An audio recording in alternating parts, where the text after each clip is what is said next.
महंगाई के सताया अवाम पर एक और पेट्रोल बम गिरा दिया गया। निगरान हुकूमत ने पेट्रोल की कीमत में 26 रुपए फी लीटर इजाफा कर दिया।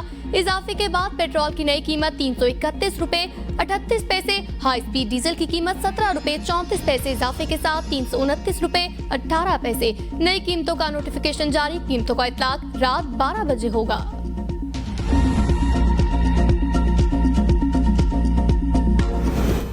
इस्लामाबाद और रावलपिंडी में मूसलाधार बारिश, वासा हाई अलर्ट। ट्रेन इमरजेंसी नाफिज। एमडी वासा के मुताबिक हैवी मशीनरी और स्टाफ नशेबी इलाकों में तैनात। जुड़वा शहरों में 66 मिलीमीटर बारिश रिकॉर्ड की गई। सैदपुर 33, गोलड़ा 14, बोकड़ा 28, पीएमडी 46 मिलीलीटर बारिश रिकॉर्ड हुई। शमसाबाद 39, चकलाला में 66 मिलीलीटर बारिश रिकॉर्ड की गई। नालाले में पानी का बहाव कटारिया के मुकाम पर 8 फीट, गवाल मंडी पुल पर 5 फीट रिकॉर्ड किया गया। महकमे किसी भी किस्म की इमरजेंसी सूरत हाल से निपटने के लिए तैयार।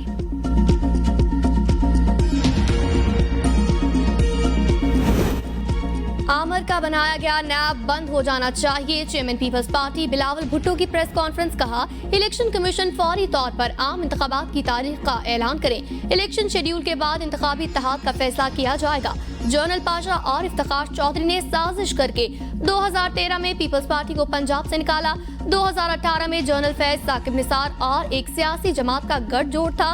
ये गलत फहमी है। पीपल्स पार्टी एक सूबे तक महदूद हो गई। मुल्क में लेवल प्लेइंग फील्ड होनी चाहिए। हमारे इतराजात को दूर किया जाए। एक इत्तेहादी मुश्किल में हो तो पांव पड़ता है, बाद में गले पड़ जाता है।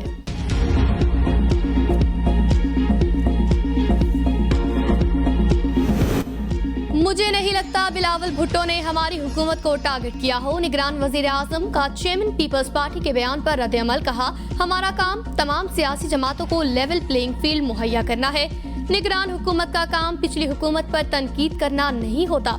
गुज़िश्ता हुकूमतों की कारकर्दगी अवाम के सामने है। सियासी पार्टियां जब इलेक्शन मूड में हो तो एक दूसरे पर तनकीद करती हैं। इंतखाबात में वोटर्स को चार्ज रखने के लिए ऐसे तरीके अपनाए जाते हैं। फवाद हसन फवाद मेरी जाती चॉइस थी, मेरा नून लीग से कोई राब्ता नहीं।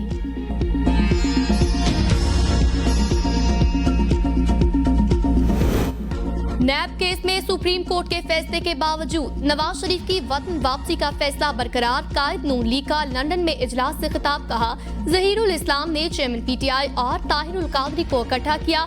एक शख्स को लाने के लिए पाकिस्तान का मुफाद दांव पर लगाया गया। ऐसे चंद अफराद का एहतसाब होना जरूरी है। इजलास में नैब तरमीम के हवाले से सुप्रीम कोर्ट के फैसले पर गौर। तहरीक इंसाफ ने नैब तरमीम के खिलाफ सुप्रीम कोर्ट के फैसले को हक व सच की जीत करार दे दिया। तर्जुमान के मुताबिक सुप्रीम कोर्ट ने मुजरिमों के गिरोह के खुद साख्ता NRO 2 को उठाकर रद्दी की टोकरी में फेंक दिया। शरीफ और जरदारी माफिया की लूटी हुई दौलत पर सिर्फ पाकिस्तानी कौम का हक है। अदालत उस्मा के तारीखी फैसले से आज एक बार फिर चेयरमैन तहरीक इंसाफ और PTI का मौकिफ दुरुस्त साबित हुआ। चीफ जस्टिस उमर अता बंदयाल आज रिटायर्ड हो जाएंगे। गुज़िश्ता कल भी कमरा अदालत में 45 मिनट केसेस की समाअत की। चीफ जस्टिस ने वकला को आखिरी दिन भी गुड टू सी यू कहा। वकला की जानिब से चीफ जस्टिस के सब्र व तहम्मुल की तारीफ। जवाब में चीफ जस्टिस ने कहा, ये हमारा फर्ज था। अल्लाह की खुशनुदी को ज़हन में रखकर काम किया। काले कोट का हमेशा बार से ताल्लुक रहता है। वकला से अब इंशाअल्लाह बार रूम में मुलाकात होगी। मीडिया के दोस्तों का शुक्रिया जिन्होंने मुझे मुतहर्रिक रखा। मीडिया की तनकीद को भी वेलकम करता हूँ। अदालती फैसलों पर तनकीद जरूर करें, मगर जब जज पर तनकीद करें तो यकीनी बनाएं वो हकायक पर मबनी हो। वकला के कलमात पर चीफ जस्टिस से गालिब का मिसरा भी पढ़ा। दिल के खुश रखने को गालिब ये ख्याल अच्छा है।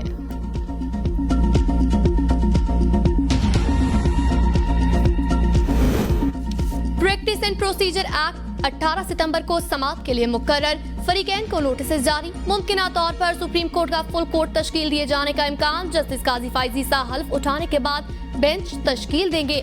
8 रुकनी लार्जर बेंच पहले एक्ट पर हुक्म इम्तना जारी कर चुका।